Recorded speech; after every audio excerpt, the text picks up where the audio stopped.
ako po si Chef Annie. Handa nyo na inyong kape at samahan nyo paggawa ng pandesal at iba pa.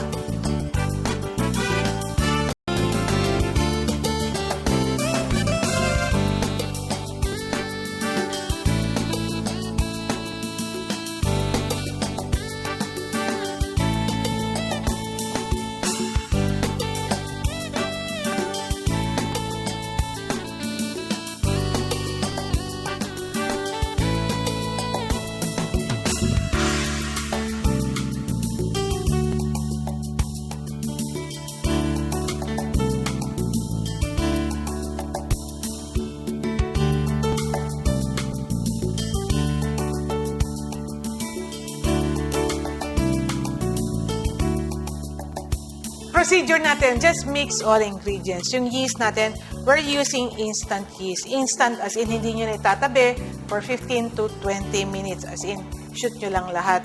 Hindi na kasi uso gumagamit ngayon ng mga cake yeast kasi mabilis yun mapanis. And then water. Sa water, use tap water or galing sa nawasa, hindi pwede sa deep well. Tapos lagyan natin ng sugar. Yung sugar naman ay pagkain ng yeast para siya lumaki. Dough improver and salt.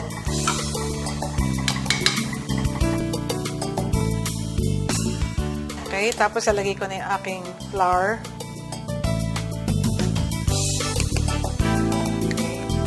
Yung flour natin, magtatabi lang ako siguro mga konti, mga half cup.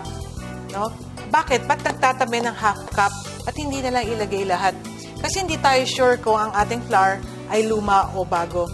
Para din yung bigas. Siguro napapansin nyo, pag luma ang bigas, mas malakas mag-absorb ng water. Ganon din ang ating flour.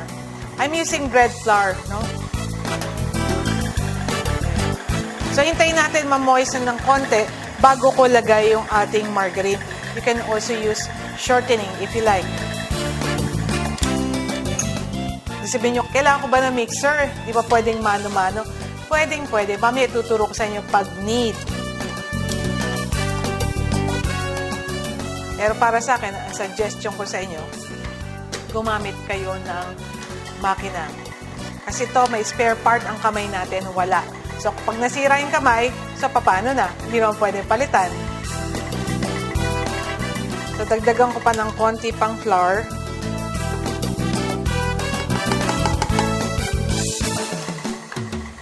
Okay, so again, still, nagtira pa rin ako ng konti.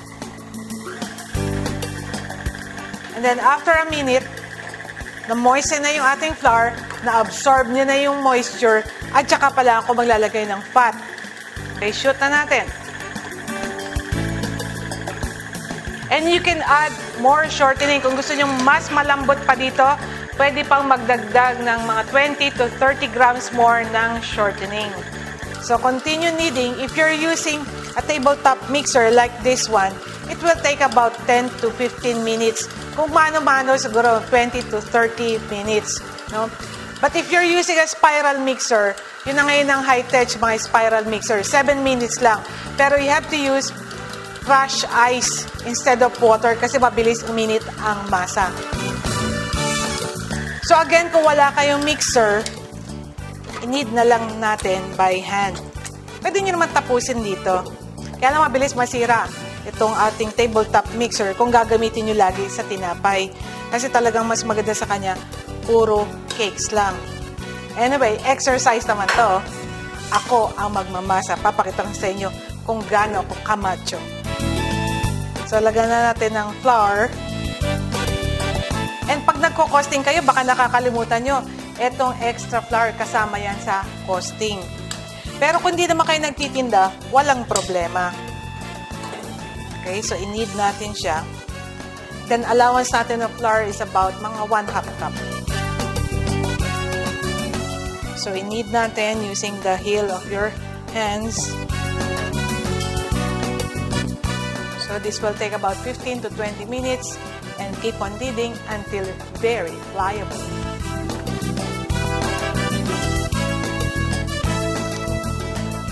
So ayan, makinis na siya and pliable.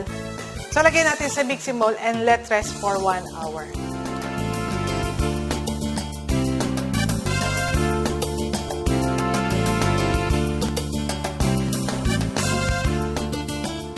So, ayan na. Ang laki-laki na niya. 1 oras pa lang ang dumaan. Mapapansin nyo, dumoble ang laki. So, i-check natin kung pwede na. So, ipopoke ko yung aking finger. Pag nag-stay siya, ibig sabihin, pwede na. So, nag-stay yung aking markings. Ito yung pinoke ko. Nag-stay. So, ibig sabihin, ready na siyang sa step number 3 o yung forming natin.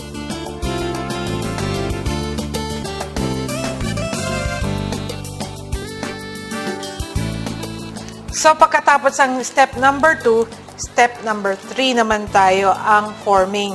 So, ilagay natin itong pandesal sa table.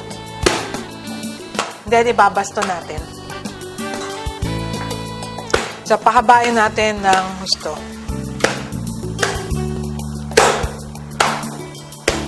Tapos, deflate natin.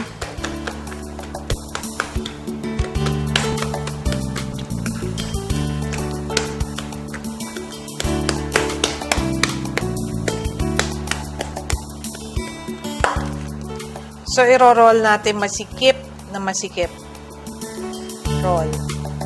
Itong left hand ko nag-iikot, itong right hand ko nagsisil. Yan. Gagawin kong slow motion para makuha ninyo. And sana practicein nyo agad para wag nyong makalimutan. Yan. Pag araw-araw nyo na ito ginagawa, I'm sure mabilis nyo nang gawin to. Kahit nakapikit, kahit inaanto kayo, kayang-kaya nyo nang gawin. Okay?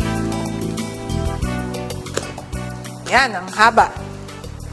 Tapos, alagyan natin siya ng breadcrumbs. Roll natin dito para wag siya magdikit-dikit.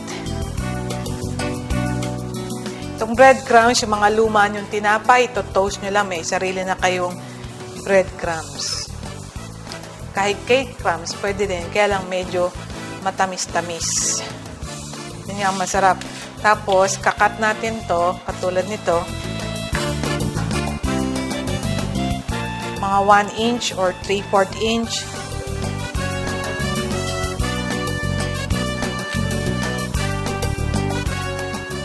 Pwede din kayong gumamit ng kutsilyo kung gusto nyo.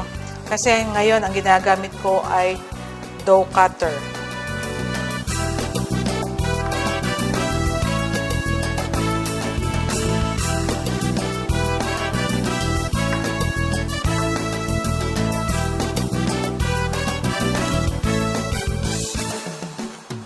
So, kayo magbilang kung ilan ang nagawa ninyo per kilo or half kilo, and then kayo na rin ang mag-costing. Mahirap ako magsabi sa inyo ng costing kasi baka malugi kayo. Hindi ko alam kasi kung bumili ba kayo ng flour, retail, or wholesale. So, iayos lang natin tong ating pandesal. After forming, ito yung step number 3. Tapos, paalsahin na naman natin siya para sa step number 4.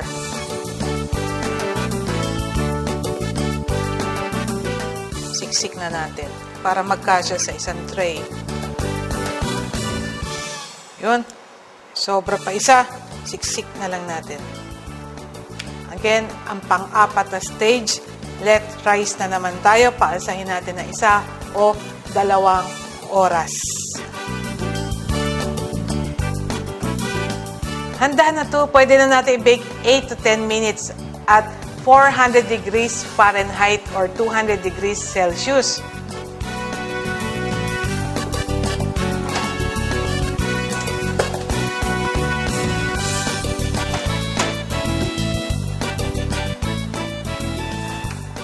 Luto na to, sa kulay pa lang.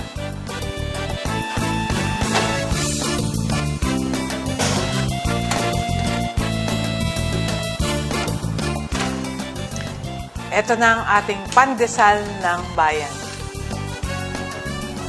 Piso-piso? Hindi na pwede. Baka 3 piso.